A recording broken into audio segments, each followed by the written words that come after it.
Hey everybody, welcome to episode 3 of the MMA Rundown. My name is Ben Gordon, and this week we're going to be discussing a lot of stuff based around UFC Fortaleza. We're going to be going over the results, going over some other stories that popped up, including Vitor Belfort talking about having a League of Legends or a Legends division for him to continue fighting if he's not going to retire in July or in, I believe, June in Rio de Janeiro. A lot of other things coming up, we'll get to all that. But for starters, let's talk about the UFC Fight Night 106, UFC Fortaleza card in Brazil. Quickly, I'll go over all the results, just get a quick little comment on all of them. The main 3 fights, the Barboza fight, the Shogun fight, and the Vitor Belfort versus Kelvin fight will each have their own segments. So I'll discuss those more in depth at that point. But from the bottom of the card up, the first fight of the night was Paulo Borrachinha versus Gareth McClellan. Now, Borrachinha, he had fought on, I believe it was Season 3 of The Ultimate Fighter Brazil, didn't have a great showing there, fought more on the regional circuit out in Brazil, looked really impressive, was getting a lot of first-round finishes. So this was his first shot in the UFC, and man, did he look good. He was going against Gareth McClellan, who kind of has like a brawling style to him, not exactly the most technical guy, but Borrachinha pressured him, put him up against the fence, and was just banging on him, and there wasn't much that McClellan could do to get him off him, and not long after he got the finish, so really impressive look for him. I'd like to see him fight against a guy who's a really good counter-striker, another guy who pressures well, and kind of see how he matches that, because obviously he can pressure fight really well. It'll be interesting to see if someone makes him back up, or if he fights someone who's really good at guys who come forward, how he'd handle that. So I feel like there's a lot of potential for him. I'd like to see more from him. Next fight on the card was Jeremy Kennedy versus Honey Jason. Now, Jeremy Kennedy was a highly touted prospect out of Canada. In his first fight, he looked all right, but it's one of those things where a lot of times when guys come into the UFC undefeated, you hear a lot of great things about them, and you got to see him fight against more established UFC guys to see how good they are.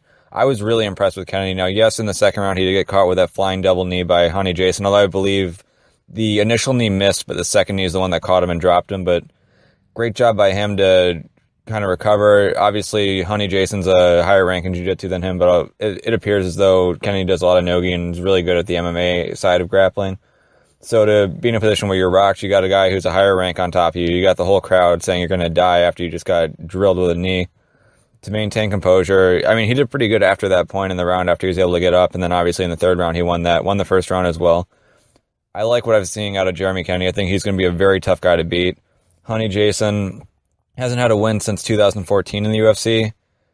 He's a very talented fighter. It's not like he's a bad fighter, but he's losing a lot of close fights or fights where he's having his moments, but he's not getting the finish. So for him, I'm not sure if he's going to be kept around, if they're going to let him go and hope that he gets some more wins on the regional scene before he comes back. But I'd like to see him again. I'd like to see him against maybe a lower ranked opponent and kind of get his confidence back, because he's a really fun fighter to watch, and he's had some really good fights against some really good fighters. The fight after that was Michel Prazeres versus Josh Berkman. Prazeres just swarmed Berkman. Berkman's a very tough guy. He's very tough to finish. He hangs in well. He's very composed. So for Prazeres to dominate like that was very impressive. After the fight, it sounded as though Berkman had retired. He had left his gloves in the octagon. Then that got retracted about 30 minutes later. I was hoping that Berkman had retired, because one of the tough things with MMA is you've got a lot of these guys who don't want to stop fighting even after it's probably time for them to stop. Berkman's not at a point where he's going to be contending for the lightweight or the welterweight belt anytime soon, really ever. So at this point, if you're fighting, you're just kind of fighting to hang on. I don't want to see him take any unnecessary damage at this point. He gets in a lot of really rough fights. He hangs in well. I don't want it to get to the point where he's just getting put out quickly and getting beaten quickly. Hopefully he's got something on the side that he can go to, but I don't want to see him just keep taking beatings like this in the UFC. Next fight was Hani Yahya versus Joe Soto. Yahya won the first round. Early in the second round, Yahya and Soto collided on a headbutt that just split Soto wide open. He was just pouring blood out of his head for pretty much the rest of the fight. At that point, Soto came in really aggressive, as though it appeared like he was like, oh shit, I got this cut. I've got to finish this guy or I'm not going to win. He didn't get the finish, but man, did he dominate. And Yahya, it looked like after the cut was trying to get a little more aggressive too, and he may have gassed himself out in the process, but with that being said, when the third round came around, Yahya was gassed, Soto was coming after him, and it just got ugly for him. Now, at the end of the fight, it was kind of weird, like just right before the bell, Soto was in mount and kind of had like a dry humping motion on Yahya. Didn't seem like he got asked too much about it. It's a pretty disrespectful move to do. I didn't like it too much, but I mean, what are you going to do about it? Next fight was Sergio Moraes versus Davi Ramos. This was a fight that was extremely interesting headed in because it was probably the two best grapplers in the UFC, or at least the best grappler on grappler matchup, being that they were both ADCC champions. And there was no grappling involved in the fight. It was just a really bad stand-up match between two grapplers. That happens sometimes. Sometimes when you have two great wrestlers, it becomes a really bad boxing match.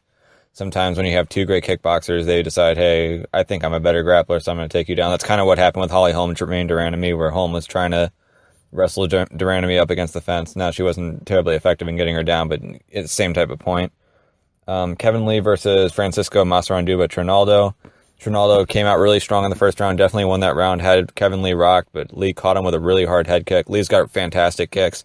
And then from there, just really strong on top, really good positioning. Ended up getting on his back, got a choke, finished him off. Big win for Kevin Lee, being that Masaranduba had a 7-fight win streak and was ranked just outside the top 10. So Lee's going to get himself a better opponent next time. And he has a chance to really build his way up the lightweight division, which is just sacked. Cowboy Oliveira had the rematch with Tim Means. Oliveira got the finish in the second round by rear naked choke, and then acted very oddly afterwards, as he seems to do, especially with that Will Brooks fight. Oliveira seems to be, I don't know what his deal is, but he's kind of got like a weird way of going about business. So I guess big fight for him. Tim Means, tough to lose that fight after the first fight. It went relatively well for him. Obviously the knee at the end that was illegal ended up costing him a chance to win it, but it's tough. Fight after that was Betch Correia versus Marion Renault. This fight went to a draw. Betch was given the first 2 rounds by 2 of the 3 judges. I thought Marion Renault won the first round. I wasn't exactly sure why Betch got that first round. But then when the third round came around, Renault landed a big head kick. Betch hung in there tough, but Renault was just putting a pounding on her for 5 minutes. So understandable to see that being a 10-8 round. The fight after that, Ray Borg versus UCA Formiga.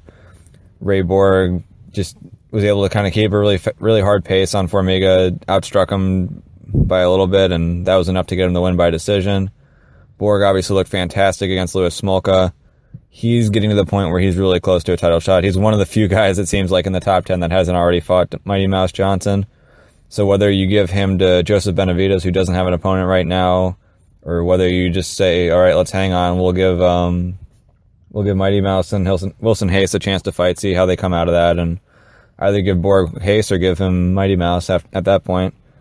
Edson Barbosa defeated Beneil Dariush by flying knee, and a brutal one at that. That was a really hard one to watch if you're a Beneil Dariush fan, the way he went out. He was out on the knee way before he hit the ground.